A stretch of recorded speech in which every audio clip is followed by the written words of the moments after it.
If you are looking to do SEO competitor research, maybe you have a brand new website and you want to try and figure out what your competitors are doing right and how you should essentially follow suit, this is the video for you. This video, I'm going to go over my exact step-by-step process on how to do competitor research and what you should actually be looking at and also what you should be avoiding as well.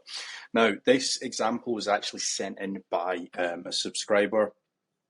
I'm not certain if this is his website, but basically the website that we are looking at in this video is ahiclinic.co.uk. They are a hair transplant clinic in London. And basically what we're going to be doing is we're going to be comparing their website against one of their competitors, which is actually ranking number 1 for hair transplant in London. So if we actually search the keyword, as you can see, this is the competitor here, Harley Street Hair Transplant.co.uk. So if any of you guys do want to follow along, that's the website that we're looking at.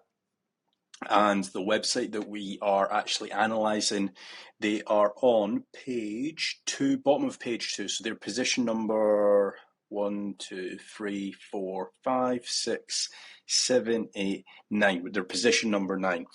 Now, what I like to look at, and this is probably the number 1 step that I recommend for any website, is figuring out where our content deficit lies. So what I'm trying to figure out right now is how many articles do we have live on our website? What kind of articles do we have? Have we actually done topical authority on our website, or are we lacking, let's say, 60 or 70 articles? Because if we're lacking 60 or 70 articles, we're going to want to actually build those articles, upload those blog articles, or potentially those service pages, those landing pages live to our website first. And then we want to start off with the actual link building and the off-page SEO, because there's no point in actually spending any money on the off-page SEO if we don't actually have our on-page SEO set up correctly. So what I'm looking at here is basically I'm going to go to the actual website, and what we're going to want to do is do a site colon, and basically when you do site colon and then the website URL, it could literally just be the non-HTTPS, it could literally just be whatever you want. So if we were going to be analysing GoDaddy, for example, godaddy.com, you could do that. Did you know that 81% of businesses are overspending when it comes to actually trying to rank their website organically in Google? That's why I've decided to create the Traffic Accelerator system. It will tell you exactly what your website is lacking. The Traffic Accelerator system will tell you exactly how many backlinks you need, what articles you're missing on your website, and also how to internally link those articles together to gain topical authority. Now, if you're struggling to rank on Google, click the link down below, get the Traffic Accelerator system for your website. It's only $195 and it will tell you exactly everything your website is lacking. But if you actually then hover over or click onto tools, not many people know about this, but if you actually click on tools, it will tell you in the top right hand side how many pages are live on this website. So very quickly, we're going to have a quick scan through it and basically see what kind of pages we actually have live. So a few of the pages I would deem as basically they're not necessarily helping our topical authority. Like for example, the blog section, I would not devalue, but like not count it towards the actual 58 results. We've then got like the contact us, the disclaimer, stuff like that. I'm not actually counting in the back of my head, but like for example, we've got hair loss treatment in London. That's actually a service page, so that's actually a good sign that we've got that. Then I'm actually going to be looking at different types of hair transplant, because again, if you guys don't know, that there is different types of hair transplant. There's, for example, FUE hair transplant. There is FUE versus FUT. So again, there's not much topical authority there. Now, if we were to take a look at their competitor, right? So if we take a look at some of their service pages, they've got FUE hair transplant, FUT hair transplant, DHI hair transplant. They've also got beard transplant, eyebrow, hairline transplant, crown hair, women's hair transplant, transgender hair transplant, hair transplant for scar repair, so on and so forth, right? They've got a lot more landing pages currently than ourselves. So what I would be looking at doing is creating or replicating as many of these landing pages that make sense for our company. Now, just by looking at these guys, they seem to just have a lot more articles live on their website. So what I'm also going to do here is I'm just going to do the exact same thing that we've done for our website. We're going to do for this. So if we just do site Harley Street Hair Transplant.co.uk. As you can see, they've got a lot more articles than us. They've got 141 articles live on their website. And if we take a look here, very quickly, you can actually see that they actually have a lot more blog articles as well. Like, for example, what is Rictilson Tib? I've definitely mispronounced that, but that it seems to be like some form of pill potentially that you take after hair loss or potentially after your actual hair transplant. So they're talking about like different medications. They're talking about retrograde alopecia, what it is, so on and so forth. So they've got a much more in-depth blog article section. So how long after a hair transplant can I wear a hat? How long do hair transplants last? Can I regrow hair naturally? So on and so forth. Now, if you do not want to pay for any tools, one piece of advice that I would give you guys is you can definitely reverse engineer a website's blog section just by looking at their blog URL structure. So for example, if we actually go to hair loss advice, right? If you take a look at their actual blog section here, we can actually see that everything is actually within the hair loss advice category. So we can actually basically look for that. So if we actually do hair loss advice, if we just search that, as you can see, they've got they've got a lot of blog articles just under that one section. Like, for example, 5 illnesses that can cause hair loss in women. I'm going to assume that they are going to be internally linking this to their hair transplant for women's page. That's why they've written this specific article. Now that we actually understand that this website is obviously, they've got a lot more blog articles than us, what we then want to actually do is actually work on one silo, because a lot of people, what they'll do is they'll say, right, okay, my competitor has 150, I only have 60. There's like a big deficit there, and a lot of people will try to essentially upload as many blog articles as they possibly can in a short period of time. What we actually want to do is be a little bit more strategic with this, and I'll show you guys a sheet that you can use completely for free. So this is the article finder, and the main reason why I've built this, also just so you guys know, you can get this sheet completely for free. The link is in the description. When you get the sheet sent to your email, click on file and then just make a copy, and then you've got access to it completely for free. Now, the reason why I've made this article finder sheet is, one issue that I always had is I would look at a website, or I would look at maybe 2 or 3 different competitors, and I'd say, right, okay, the average of their articles, they might have 300 articles on average. I only have 100. I need 200 articles. But a much more strategic and a much more better way to approach your SEO is actually funneling into like one subsection. So like what we actually said at the start of this video, these guys, they've got a lot of different types of services. So they've got FUE hair transplant, they've got FUT hair transplant, THI, beard transplant, so on and so forth. Now, if we were going to be doing this for dentists, for example, if we do dentists in London, let's say, and if we take a look at, let's take a look at these guys. So even at a dentistry level, right, you've got a lot of different services within dentistry. You've got teeth whitening, you have composite bonding, you have veneers, you've got smile makeovers, so on and so forth, right? You've even got teeth aligners and stuff. Now, if we were to actually go after every single service, which a lot of dentists want to do, they want to rank number one for everything that they possibly can, that's going to be a very time-consuming task. You're going to need a lot of supporting articles per service, right? Because there might be, like, let's say 15 or 20 different supporting blog articles that you need to upload to your website to then internally link to your teeth whitening page. Now, the reason that I've built this article finder sheet is that it actually gets rid of all of the confusion for you. So, for example, what we actually want to do here is go to our competitor, which we have done here.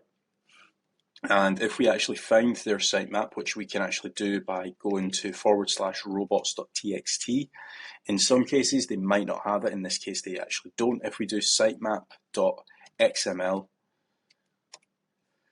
this should take us to their sitemap. And then if we take a look at their posts sitemap, as you can see, they've got 61 blog posts that is actually supporting articles for all of their hair transplant, right?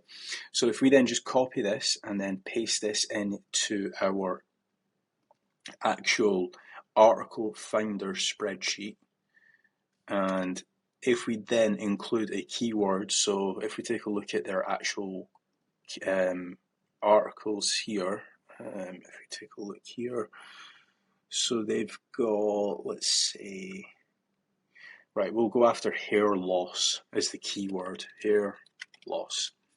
Right, now what this sheet basically does is it's going to get rid of all of the articles that don't actually mention hair loss, and it will find hair loss related articles. So as you can see, we've actually removed any articles that aren't actually mentioning hair loss. So for example, if we take a look here, we've got diffuse hair loss, donor area for hair transplant, how hair loss and chemotherapy, how much hair is normal to lose in the shower. So basically, we now have got a hit list of articles to actually upload through to our website that will then basically be ready to then be uploaded through to our website. What we then want to do here is we want to try and grab like the best articles, right? So for example, if we just remove all of the actual articles in this, right? If we take a look at this, if we say, right, we're going to include these, let's say we'll pick out 5, right? How to stop and stop balding on crown, right? We're going to do how long after hair transplant can I wear a hat? We'll pick out 2 more as well.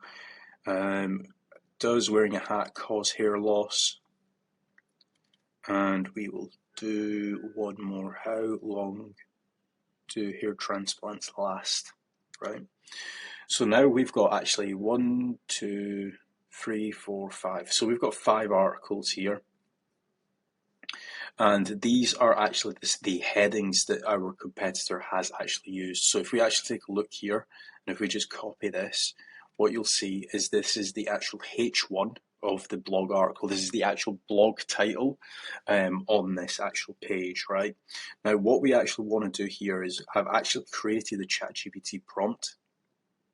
So let's say, for example, if we did have some blog articles on our website, we would actually want to copy those in here. So insert your website articles here, insert competitor articles here. And basically this prompt is actually built to remove any duplicates. So if we did actually have any blog articles on our website, which we can actually take a look here. So if we do sitemap.xml, we can actually paste in all of our blog articles here. So for example, we've got all of these here. So what we're just going to do is we're going to copy these into our article finder sheet, and this will get rid of any actual duplicates. So all I've done is I've just pasted in my actual sitemap URL, or the list of actual URLs. A really good tool that I recommend for this is using link clump. It actually allows you to just press down on Z, and if we just press Z, you can then just copy all of the URLs into Google Sheets.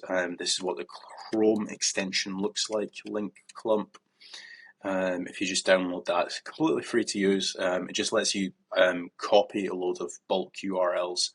But if we actually just take, let's say, 10 of these, and if we just paste this into our actual prompt here, so this is what it will look like. Here are my blog articles on my website. So we've got, like, let's say 8 blog articles here. Here are my blog articles from my competitor. Can you look at these and remove any duplicates that I'm missing in a table format? And if we just paste this into ChatGPT, what this is doing is, if we actually take a look here, right, the top, let's say, 5 articles, they were from our competitor. These are obviously from our own website. In some cases, it does take a little bit longer to actually grab the actual page title.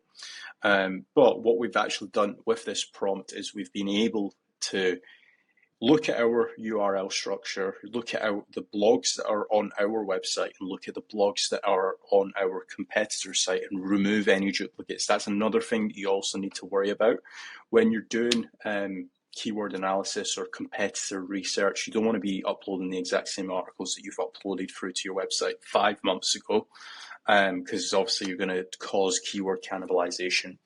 So just bear that in mind when you are actually doing any of these actual prompts. So this is what the actual bare prompt looks like if you guys want to grab that yourself.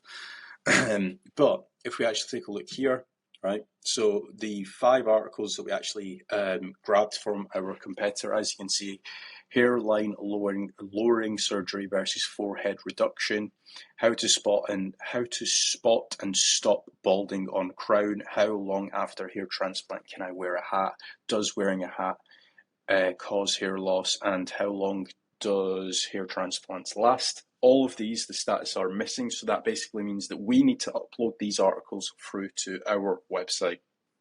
Now, what I would recommend doing when it comes to competitor analysis is try to find free websites or free competitors that are within your industry. Because one thing that I've always found is that it's very difficult to find one competitor that completely dominates the market.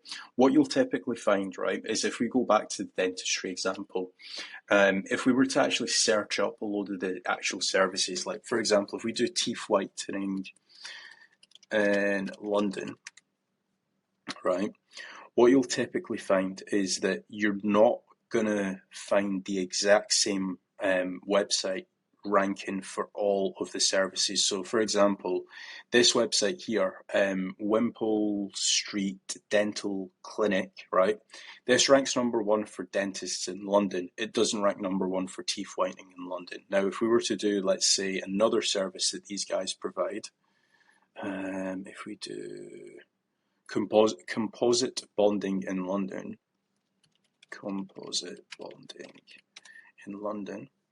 right? Again, Harley Street Dental Studio ranks fairly well for both of those ranks fairly well for both of those keywords. So for example, Harley Street Dental Studio, if I was a dentist, I would be using these guys as one of my competitors because they rank fairly well for a couple different services. But then let's say, for example, if we were to do braces or teeth straightening in London, right? So you've got another Harley Street Dental Implant Clinic ranking number 1. So in some cases, what you might want to do is find a competitor that ranks very well for one specific service. But if you're looking at a completely different service, let's say you're looking at Invisalign, right? Invisalign services, you might want to pick another competitor. The last thing you want to be doing is following a competitor that ranks very well for service number one, but doesn't rank very well for service number two. I like to pick and choose the actual competitors and find the best one that's trying to rank for your service. And then over time, once you actually get all of the actual services and you start ranking for a lot of different services, you're going to be the outlier in that case. You're going to be ranking for all of your services across the board. And that's when you'll get a lot of traffic, not just for one service, but for multiple services that you're providing. But what I've just shown you guys is that this should be done per service. This shouldn't just be done across the board, if that makes sense. So if we're trying to rank for, let's say, 6 or 7 different services, this exact same strategy should be done 6 or 7 times per service. So that's the best way that I can obviously describe competitor research. If you guys do have any questions, do let me know. What I'm actually going to be doing is I'm going to be trying to do this as like a weekly series where I pick a random niche. It could be a niche that some of you guys actually drop down in the comments section, and I break it down and I can say, right, okay, this is what you guys need to do. This is what you should be doing for your articles. This is how you should be doing your internal linking, so on and so forth. But I hope you guys have enjoyed this video. Please remember to leave a like. And if you guys do want a growth strategy call for your website, make certain to check out kazra-.com, fill in the contact form, and I will be in touch with you guys. Thanks.